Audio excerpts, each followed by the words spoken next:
خیر صاحب، جادوگر کے لیے کس پر جادو کرنا مشکل ہوتا ہے اور کن پر جادو کرنا اس کے لیے آسان ہوتا ہے؟ اس حوالے سے تھوڑا سا رہنمائی کریں۔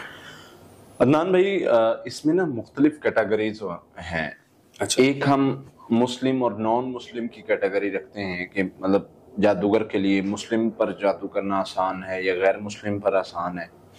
پھر اسی طرح ایک کیٹیگری ہے کہ جادوگر مطلب مسلمانوں پر ہی جادو کر رہا ہے، مسلمانوں میں کس پر جادو کرنا آسان ہے۔ اچھا، ابھی آپ نے نا، میں پہلے مسلم غیر مسلم کی ہسٹری آپ کو بتاتا ہوں کہ غیر مسلم پر جادو کرنا آسان ہے یا مسلمان پر۔ جی جی، ابھی ریسنٹلی ایک روسی خاتون جادوگرنی کا ایک انٹرویو وائرل ہوا ہے، بالکل، اگر آپ نے دیکھا ہو۔ اس میں نا اس نے بہت ساری باتیں بتائی ہیں۔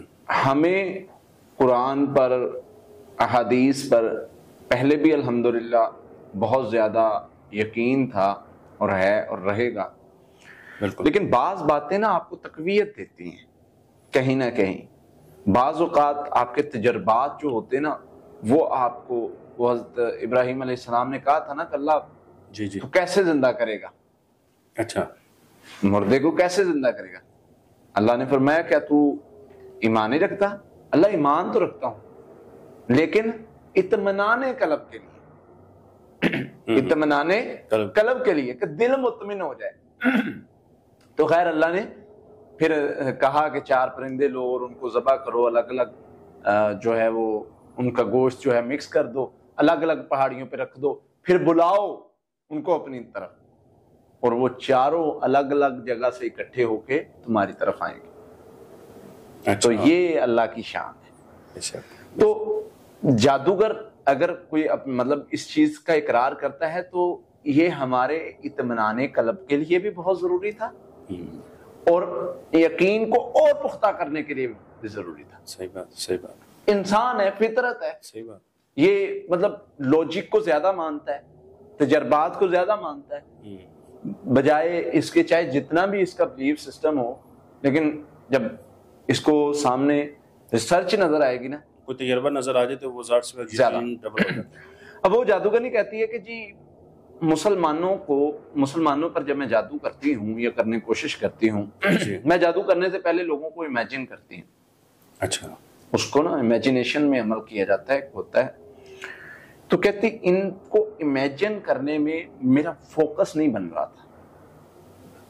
اچھا، میں نے کہا ویسے ہی ہے، پہلے مطلب میں امیجن کرنے کی کوشش کرتی ہوں، میرا فوکس نہیں بنتا۔ اور دوسری چیز، ان کے گرد کوئی باڑ ہے، کچھ یہ محفوظ ہیں کسی وجہ سے۔ اچھا، شاید اس نے اپنے حساب سے کہا کہ اس کی ریزن نمازیں ہیں پڑھنا، یا اس کی ریزن کوئی ان کا کچھ اس طرح سے ہے کہ 5 وقت نماز پڑھتے ہیں تو اس کی وجہ سے محفوظ رہتے ہیں۔ لیکن میں آپ کو بتاتا ہوں ریزن کیا ہے۔ اچھا، اللہ نے قرآن میں فرمائی ہے، یہ ریزن بتائیے اللہ نے، وَمَن يَكْفُرْ بِالطَّاغُوتِ وَيُؤْمِن بِاللَّهِ فَقَدِ اسْتَمْسَكَ بِالْعُرْوَةِ الْوُثْقَىٰ۔ کفر و شرک کا انکار کر کے جب بندہ دائرہ اسلام میں آتا ہے اور توحید پر ڈٹ جاتا ہے، اللہ فرماتے ہیں ہم کڑا دیتے ہیں، لم فی ساملہ، وہ ٹوٹنے والے نہیں ہیں۔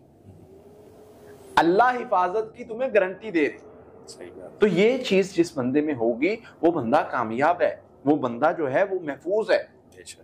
اب وہ غیر مسلم جادوگر اس چیز کا اقرار کرے کہ مسلمانوں کے پاس کچھ تو روحانی قوت ہے، تو دین میں داخل ہو کے جب تم توحید پر ڈٹ جاؤ گے تو تمہیں بینیفٹس ملیں گے، جن میں ایک یہ ہے کہ تمہارے اوپر جادو کرنا جادوگروں کو اتنا آسان نہیں۔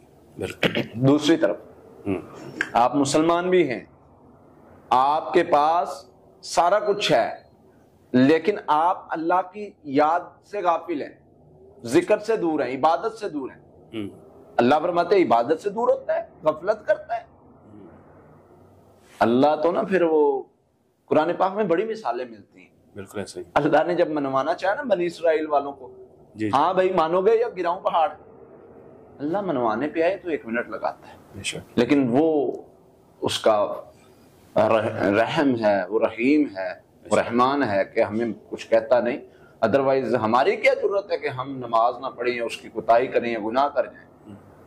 بھائی جان ایک انگلی میں درد آ جائے نا آپ کو ہو کہ اگر میں نے نماز نہ پڑھی تو یہ انگلی میں درد ہونے لگ جائے گا، کوئی چھوڑے گا نماز؟ وہ تو رحمان ہے، کچھ نہیں کہتا۔ اس کی صفت ہے نا دنیا والوں کے لیے رحمان، تو وہ اس لیے اس صفت کی وجہ سے وہ کچھ نہیں کہتا ادروائز۔ تو ایک وجہ ہے کہ جب بندہ ذکر سے دور ہوتا ہے تو اللہ فرماتے ہیں وَمَن يَعْشُ عَن ذِكْرِ الرَّحْمَنِ نُقَيِّضْ لَهُ شَيْطَانًا فَهُوَ لَهُ قَرِينٌ، میری یاد سے غافل ہوتے ہو، میرے ذکر سے دور ہوتے ہو، ہم شیطان کو مسلط کر دیتے ہیں، لے اس جن کو اتار کے دکھائیں، بلائیں کسی راقی کو، کسی معالج کو، کسی عامل کو کہ اس جن کا علاج کر کے دکھائیں۔ وہ بھائی آپ جب اللہ کی یاد سے دور ہوں گے جادو جنات کے مسائل زیادہ بڑھیں گے، آپ اللہ کی یاد سے جڑے رہیں گے، نماز سے، قرآن سے، آپ کے مسائل کم ہوں گے۔ ایمانی قوت ایک آپ کی حفاظت ہے، آپ کے پاس ایمانی قوت ہے، آپ کے پاس روحانی قوت ہے، تو یہ آپ کے لیے حفاظت ہے۔ آپ دیکھیں کہ وہ جادوگرنی اس چیز کا اقرار کر رہی ہے، تو یہ ایک بڑی اہم اور سمجھنے والی بات ہے۔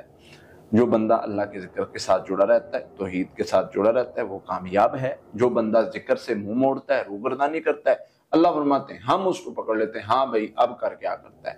تو یہ ان چیزوں کو سمجھنا چاہیے۔ جو بندہ اذکار کے ساتھ نبی صلی اللہ علیہ وسلم کے فرامین کے بتائے ہوئے طریقوں پر چلتا ہے، اس پر جادو نہیں ہو سکتا۔ جادو ہم پر ہوتا ہے تو ہم خود ذمہ دار ہیں، میں یہ کہتا ہوں، میرا یہ ماننا ہے کہ بھائی آپ پر جادو ہوتا ہے تو آپ خود ذمہ دار ہیں۔